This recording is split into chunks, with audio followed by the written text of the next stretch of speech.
Retirement planning हमारे investment का एक काफ़ी बड़ा और इम्पोर्टेंट हिस्सा है और हम यंग एज से ही रिटायरमेंट के लिए लॉन्ग टर्म प्लानिंग करने लगते हैं। इस लॉन्ग टर्म प्लानिंग को नज़र में रखते हुए HDFC फंड हाउस ने रिटायरमेंट सेविंग फंड निकाला है। तो चलिए इस फंड के बारे में विस्तार से जानते हैं। हेलो फ्रेंड्स, मेरा नाम धवल है और मेरी चैनल DIY फाइनेंस में आपका स्वागत है। HDFC रिटायरमेंट सेविंग फंड के तहत 3 अलग अलग स्कीम्स आती हैं। First, HDFC retirement saving fund equity plan. Second, HDFC retirement saving fund hybrid equity plan. और थर्ड है HDFC retirement saving fund hybrid डेब्ट प्लान। वैसे तो ये तीनों फंड एक ही ग्रुप का हिस्सा है, लेकिन तीनों फंड का एसेट एलोकेशन काफी अलग है। इक्विटी प्लान अपना मिनिमम 80% पैसा इक्विटी फंड में लगाता है, जबकि हाइब्रिड इक्विटी प्लान में फंड अपना मिनिमम 65% पैसा इक्विटी में रखते हैं और बाकी का डेब्ट इंस्ट्रूमेंट में रखते हैं। जबकि हाइब्रिड डेब्ट प्लान में फंड अपना मिनिमम 65% पैसा डेब्ट इंस्ट्रूमेंट्स में इन्वेस्ट करते हैं और बाकी का इक्विटी में इन्वेस्ट करते हैं। आज हम यहाँ सिर्फ HDFC retirement saving fund equity plan के बारे में ही डिटेल एनालिसिस करेंगे। अगर आप चाहते हैं कि मैं बाकी के दोनों फंड्स का भी डिटेल एनालिसिस करूं तो कमेंट बॉक्स में जरूर से कमेंट कीजिए। तो चलिए वीडियो को शुरू करते हैं फंड के बेसिक डिटेल्स के साथ।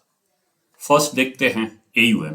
AUM माने टोटल एसेट अंडर मैनेजमेंट, जो यहाँ पे है 2660 करोड़ के करीब।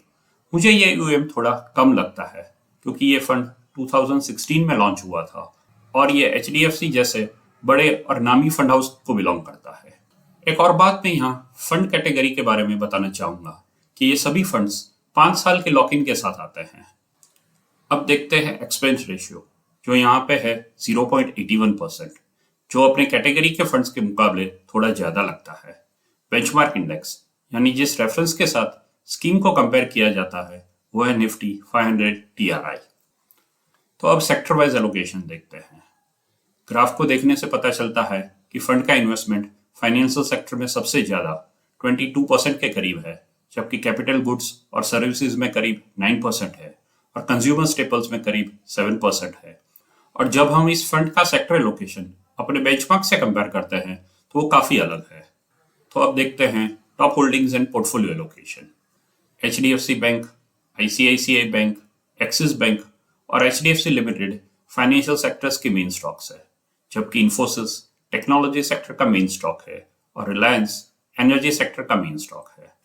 पोर्टफोलियो एलोकेशन देखने पे ये स्पष्ट है कि लार्ज कैप शेयर्स पोर्टफोलियो का लगभग 56% हिस्सा बनता है, जबकि मिड कैप शेयर्स पोर्टफोलियो का लगभग 23% हिस्सा है और बाकी का लगभग 20% एलोकेशन स्मॉल कैप शेयर्स को दिया गया है। ये फंड वैसे तो फ्लेक्सी कैप कैटेगरी में आता है, तो उसके चलते फंड को पूरी आजादी है कि वो कोई भी कैटेगरी से स्टॉक पिक कर सकते हैं और यहाँ फंड ने सभी कैटेगरी से स्टॉक पिक करने की कोशिश की है, जो इस फंड को काफी डाइवर्सिफाई बनाता है। यहाँ फंड में टोटल 68 स्टॉक्स है, जो इस बात की भी गवाही देते हैं।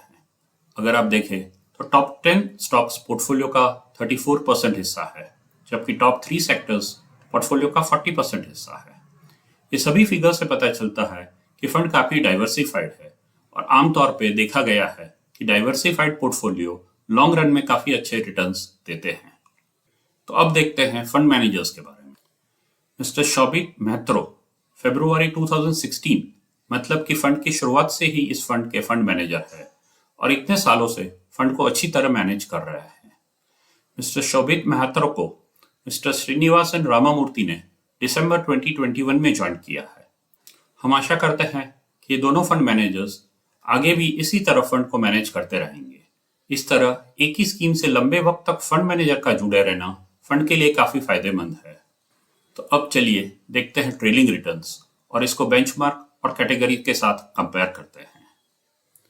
3 महीने, 6 महीने, 1 साल, 3 साल और 5 साल के रिटर्न्स को कंपेयर करने पे ये अपने बेंचमार्क और कैटेगरी से ज्यादा अच्छा परफॉर्म करते हैं, जो एक फंड के लिए काफी अच्छा और जरूरी भी है। 5 साल से ऊपर का डेटा अवेलेबल नहीं है क्योंकि ये फंड 2016 में ही लॉन्च हुआ था। अब कैलेंडर रिटर्न्स भी चेक करते हैं, जो बताएंगे कि फंड्स कितना कंसिस्टेंट है परफॉर्मेंस में। यहाँ 2017 से 2022 तक का डेटा अवेलेबल है और इस टेबल से पता चलता है कि 2018 और 2019 को छोड़कर बाकी के सभी सालों में फंड ने अपने बेंचमार्क और कैटेगरी से अच्छा परफॉर्म किया है, जिस कारण हम कह सकते हैं कि फंड काफी कंसिस्टेंट है अपने परफॉर्मेंस में। तो अब देखते हैं रोलिंग रिटर्न्स। 5 साल, 3 साल और 1 साल के लिए रोलिंग रिटर्न्स को देखने से पता चलता है कि 5 साल के पीरियड में ये फंड अपने बेंचमार्क को 100% बीट कर पाता है, जबकि 3 साल के पीरियड में ये फंड अपने बेंचमार्क को 97% बीट कर पाता है, जबकि 1 साल के पीरियड के लिए ये फंड अपने बेंचमार्क को 80% बीट कर पाता है। तो रोलिंग रिटर्न्स को देखने के बाद हम ये कह सकते हैं कि फंड लॉन्गर पीरियड में अपने बेंचमार्क को काफी अच्छी तरह से आउट परफॉर्म कर रहा है। इसलिए इस फंड में लंबे समय तक इन्वेस्टेड रहने से अच्छे रिटर्न्स मिल सकते हैं। अब देखते हैं फंड के रिस्क पैरामीटर्स और कंपेयर करेंगे बेंचमार्क इंडेक्स और कैटेगरी एवरेज से।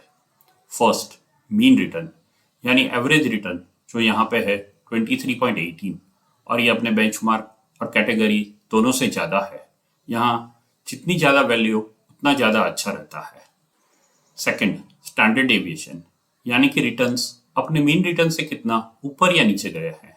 ये वैल्यू बेसिकली फंड की वॉलेटिलिटी दर्शाता है, जो यहाँ पे है 21.79% और ये अपने कैटेगरी और बेंचमार्क दोनों से कम है। यहाँ ये वैल्यू जितनी कम है उतना ज्यादा अच्छा है। थर्ड वन, शार्पी रेशियो यानी रिस्क एडजस्टेड रिटर्न, जो यहाँ पे है 0.89 और ये अपने बेंचमार्क और कैटेगरी दोनों से ज्यादा है। यहाँ जितनी वैल्यू ज्यादा उतना ज्यादा अच्छा है। फोर्थ वन, बीटा यानी कैटेगरी के कंपैरिजन में फंड कितना वॉलेटाइल है। यहाँ उसकी वैल्यू है 0.92, जो कैटेगरी जितनी ही है। यहाँ पे वैल्यू जितनी कम उतनी ज्यादा अच्छा है।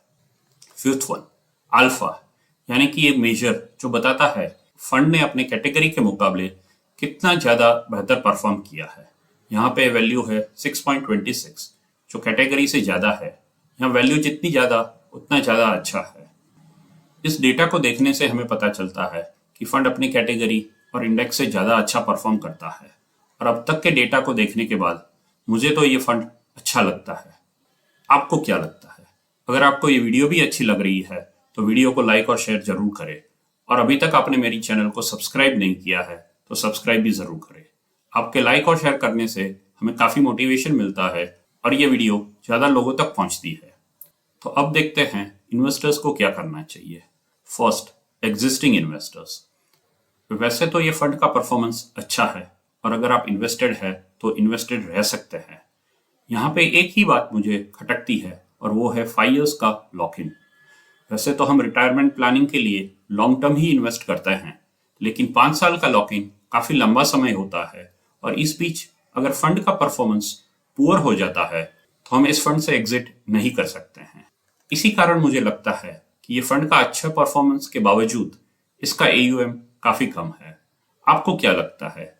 अपने विचार और सुझाव नीचे कमेंट्स बॉक्स में जरूर से करें।